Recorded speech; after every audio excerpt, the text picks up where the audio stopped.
Salam Pramuka. Halo Sobat Pandu, nah kembali lagi nih di Podcast Kopi, Kepo Organisasi Pasti Ikut. Kita udah masuk ke part 5 nih, dan hari ini aku menjadi MC. Sebelumnya perkenalkan aku Nana dari kelas 8. Atas seizin Bapak Kepala Sekolah SMP Negeri 1 Tabanan, program podcast ini dapat terlaksanakan dan lanjut ke part 5. Nah, hari ini kita kedatangan tamu nih yang kita ajak bincang-bincang seru hari ini. Langsung aja kita sapa ya. Kak Dika. Halo Kak Dika. Halo semua.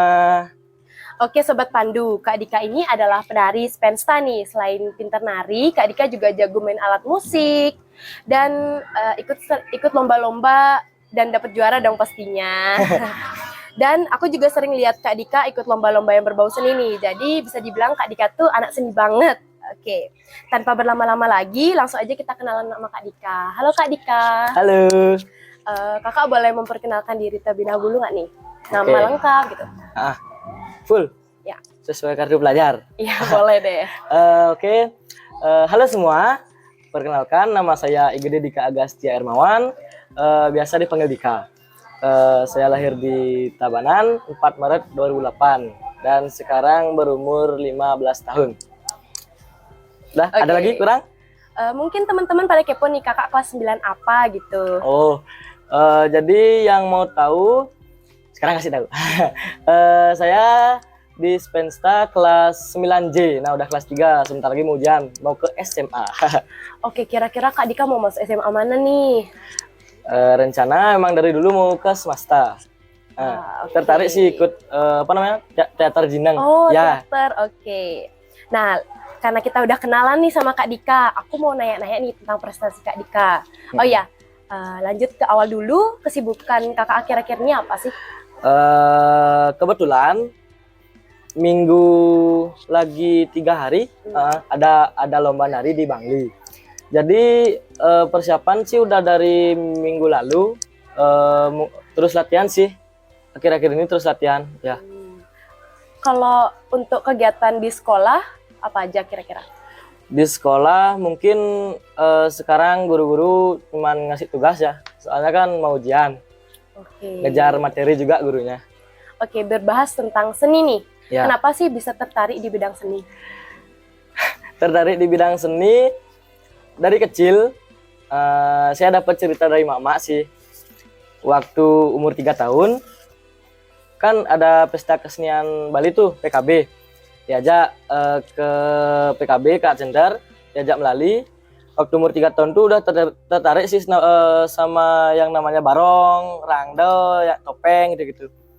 Pas itu dibeliin lah sama mama. Nah, besar. Pas TK, masuk TK ada ekstra. Nah, entah kenapa pas itu milih ekstra tari. Nah, dari situ awal mula senang. Nah, dilihatlah sama mama sama bapak, dimasukin lah sanggar. Nah, pertama kali tuh masuk sanggar Rayu. Dari situlah mulai suka seni. Oke.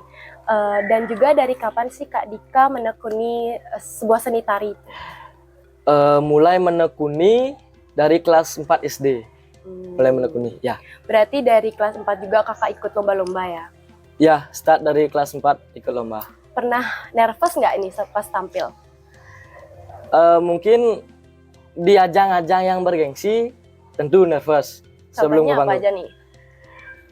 Kayak Porsenijar, lomba di provinsi, apalagi yang diadakan sama dinas kebudayaan. Nah, sebelum nari ada aja dah kendala pas nervous, mungkin tangan basah gitu, kayak jantung tuh terus ya berdetak. Iya sih, benar-benar banget. Oke, biasanya kan kalau orang seni itu dari darah keturunan nih. Jadi kakak apakah ada yang nurun kah? Kalau ada dari siapa? Di keluarga sekarang sih nggak ada yang suka seni. Kakeknya bilang katanya kumpiknya dulu berdua, ada yang suka tabuh, ada yang suka nari. Nah, mungkin nurun ke saya. Ibu sih sekarang suka nari tapi nggak mendalami.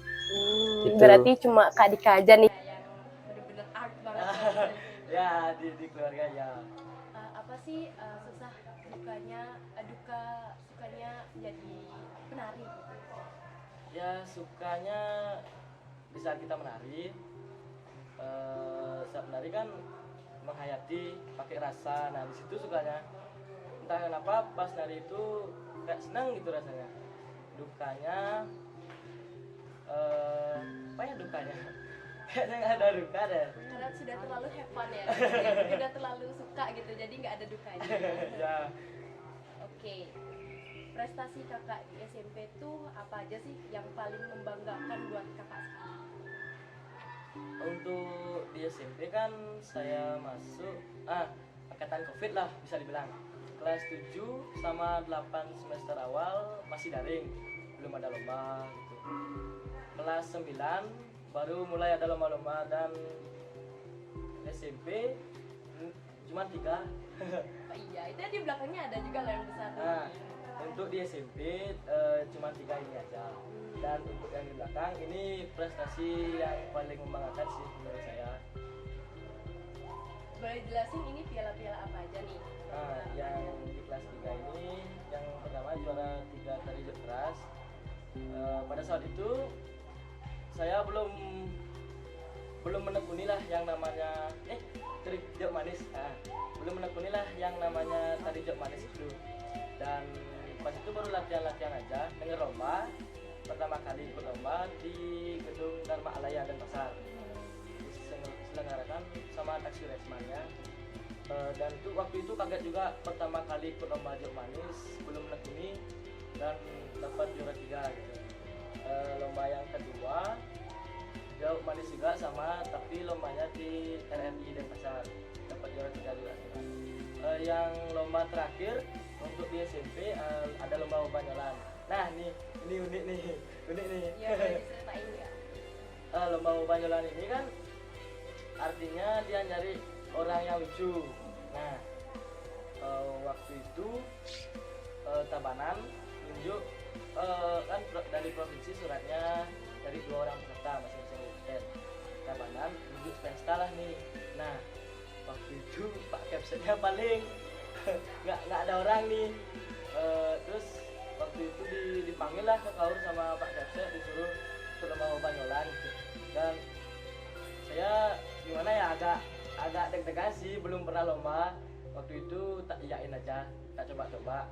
Terus lombanya daring, online, take video dikirim 1 minggu lagi. Nggak nyangka sih dapat harapan 1 ya, perwakilan lagi 1 ada dari Spendukar, dia dapat juara 1 ya. Oh iya, masih tentang berbau seni nih. Ya, Kakak pernah nggak sih ikut lomba terus gagal, terus kakak merasa kayak kecewa sama diri apa beda? lomba gagal pernah. Satu pengalaman di lomba tari baris pas SD di Squati namanya. Waktu itu lomba kalau nggak salah jam 10 dan itu sanggar lumayan banyak bawa peserta. Terus belakang panggung sama bapak kesalahan berdua sih sebenarnya. Pas itu udah pertengahan nih peserta yang udah tampil dulu pasang gulungan kan, kita pasang gulungan gini biar nggak gini. Saya nolak kan biar nggak gimana sakit gitu. Bentar deh dulu. Terus itu udah mau selesai yang penampilan, terbisa-bisa lah nih jalan gulungan. Nah pas tampil naiklah dia gulungannya. Wah itu kecewa sekali. Habis nari tidur nangis nangis terus diginiin sama bapak. Ya udah nggak apa-apa, musibah namanya, kesalahan berdua. Ada lagi satu kejadian nih kayak gitu ya. Waktu itu Porsen Hijat Tabanan ngirim 2 peserta, saya sama Diri Raka. Waktu itu lomba di isi Denpasar. Nah karena ini ajang bergengsi, persiapannya 2 bulan, lumayan lama. Persiapan 2 bulan, terus latihan bolak-balik Gianyar. Pas lah hari H nari. Nah karena asik nari, senang nari kan, di akhir itu lupalah sama gendingnya karena pakai kaset. Nah lupa sama gendingnya, turunlah ini tangannya. Wah, di sana bapak kecewa berat sih.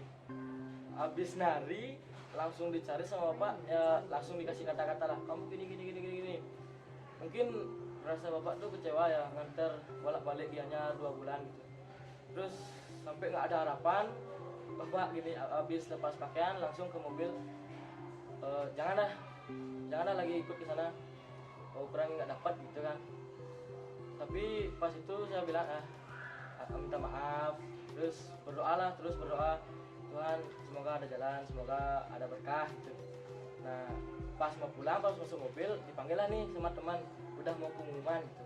Terus bapak, nah sana lihat evaluasi juri. Nah di sana udah nggak berharap sih dapat. Terus diumumin lah Stungkare dapat juara 3. Nah di situ terkejut, mungkin Tuhan punya rencana, dan di situ mulailah bapak mulai percaya lagi. Terus setelah itu kakak ikut lomba-lomba lagi. Ya mulai berani bapak daftarin di ajang-ajang bergengsi. Oke, aku dari pribadi pengen nanya nih, pengalaman menarik apa sih kakak di bidang seni selama berapa tahun kira-kira udah ikut nari? Apa ya? 5 tahun. 5 tahun Oh, kan? 5 Pasti tahun. nggak mungkin dong kalau nggak ada pengalaman menarik. Bisa nggak diceritain? Pengalaman menarik. Yang bikin kakak nggak bisa lupain kejadian itu? Ya. Ada sih satu kejadian di waktu lomba di Kuta, lomba tari baris. Nah, tempat lumayan jauh. Itu tempat jauh. Lomba mulai jam 10. Waktu itu dapat nomor 3, masih ingat. Terus berangkat dari rumah jam 7, bawa motor. Kemarin bawa motor, biasanya bawa mobil. Nah, waktu di mana? Nama daerahnya itu. Di dekatnya Sakura, nabrak lah nih karena cepet-cepet kan, nabrak motor. Pas itu keadaan macet. Nah di sini jalan biasa kan, jalan terus di sini tiba-tiba ada motor yang mau ke warung, nabiang ya, nabrak lah. Untung nggak kenapa, langsung dilanjutin lah sama bapak. Nah karena dia yang salah juga. Terus udah sampai di Kuta, bahkan belum jam 10, masih setengah 10, masih pakai pakaian baru sampai. Udah ditanya dicari sama panitianya, ayo cepat, mau naik panggung. Dan setengah 10 itu yang nomor 1 udah naik panggung, saya baru sampai di sana gitu. Nah itu sih kejadian yang paling menarik lah menurut saya. Kak Dika kan terkenal nih, ya maksudku terkenal karena bakatnya kakak di bidang seni. Nah enaknya kakak terkenal tuh apa sih? Kan di stand sih siapa sih yang nggak kenal Kak Dika? Boleh nggak kayak sukanya tuh apa dan suka dukanya tuh apa aja sih selama kakak akhir-akhir ini kan sering berkegiatan tuh di sekolah, jadi kan orang-orang sering lihat kakak. Nah suka dukanya tuh apa sih yang kakak rasain? Untuk terkenal sih saya nggak merasa terkenal, cuman mungkin ya orang tahu gitu. Untuk suka duka sih, untuk sukanya mungkin punya lah banyak teman di sekolah, dan untuk dukanya apa ya? Ya untuk dukanya mungkin ada teman yang hal negatif yang bawa ke saya gitu. Ya. Ya emang ya Kak Dika tuh fun banget, jadi banyak sukanya gitu, dukanya nggak ada.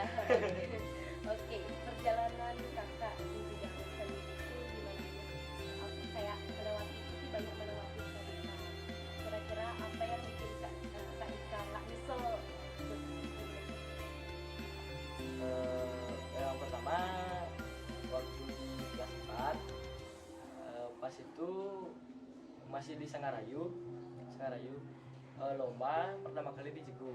Nah di sana lomba pertama kali bapak lihatnya kurang puas, jadi nanyalah sama pelatih tentang di mana enaknya latihan gitu kan. Nah dia nunjuknya ke seluruh kegiatannya ke Pak Mancerito. Nah di sana langsung bilang sih sama yang punya Sangarayu, namanya Bu Ayu Trisna. Nah saya kalau Bu Ayu nonton, Dika terima kasih sekali buat Bu Ayu karena menjadi tempat pertama untuk bisa menjalankan hobi, bilang sih waktu itu sama Bu Ayu, Dika mau pindah latihan ke Gianyar.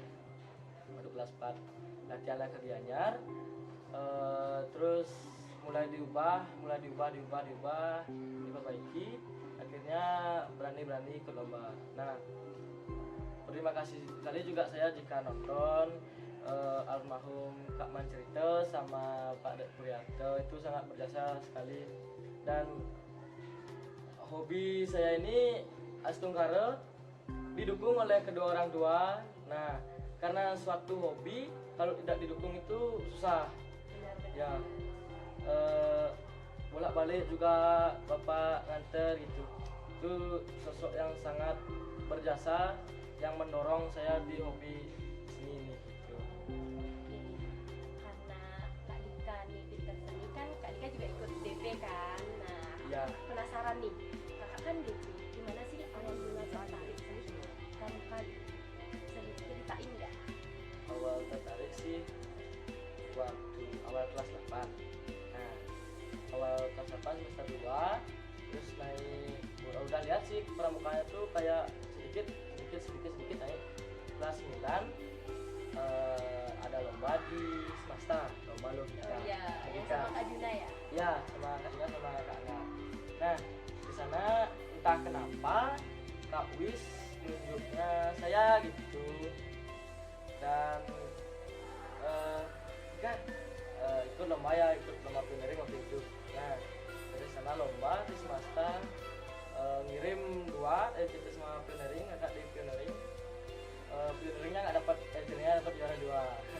Pas itu habis lomba ada pembentukan DP secara tidak sengaja kan, karena ada kegiatan di sekolah. Nah, di sana karena belum ada kegiatan di bidang seni waktu itu, okelah saya yakin aja. Nah, mulailah ini senang sama pramuka. Terus ada anak-anak SD juga pas ini lomba tingkat kan. Iya. Ya, di sana ikut juga bantu-bantu gitu. Alhamdulillah. Oke. Nah, aku juga mau nanya nih, kan kakak kan DP, kakak juga ikut punya prestasi lah di bidang ini. Dan juga kakak juga udah mau ujian kan? Ya. Nah, gimana sih cara kakak membagi waktu kalau ada kegiatan DP, ada lomba, sama mau ulangan atau ujian-ujian yang dekat, gimana sih cara membagi waktu? Ya. Mungkin bagi waktu itu kalau misalkan ada kegiatan DP nih, mau kegiatan DP, pasti Hamin 3 itu udah rapat kan. Nah, udah rapat. Kalau mungkin pas di hari H atau Hamin satunya ada latihan atau ada lomba gimana, mungkin saya bilang sama kakak pembina, Kak, saya ada gini-gini, mohon berhalangan tidak ikut kegiatan. Itu mungkin itu sih, tidak ikut kegiatan aja biar membagi waktunya bisa gitu. Menurut kakak nih, kan kakak juga lomba kan itu termasuk prestasi. Ya. Menurut kakak lebih menentukan prestasi di akademik atau Jujur sih di non akademiknya untuk dibilang seni, soalnya di akademik nggak ada kelihatan prestasinya. oke. Nah, kakak kan udah ikut pramuka DP, seru apa sih yang kakak dapat dari Di pramuka pengalaman seru pasti ya tentunya yang pertama kemah. Nah, kemah. Terus pas ini bantu adik-adik lomba tingkat juga, persiapan itu seru buat pensi, buat karnaval kayak gitu. Nah, oke Sobat Pandu, kayaknya waktu kita udah mau habis nih dan pertanyaan-pertanyaan kita mungkin cukupkan sampai sini lagi. Nah, mungkin kalau ada kesempatan lagi kita akan berbincang-bincang lagi dengan Kak Dika. Dan jangan lupa like video ini, jangan lupa komen dan subscribe, dan jangan lupa pantengin terus IG Pandu Spensta dan YouTube Spensta agar nggak ketinggalan video-video menarik kita. Sampai jumpa! Dadah.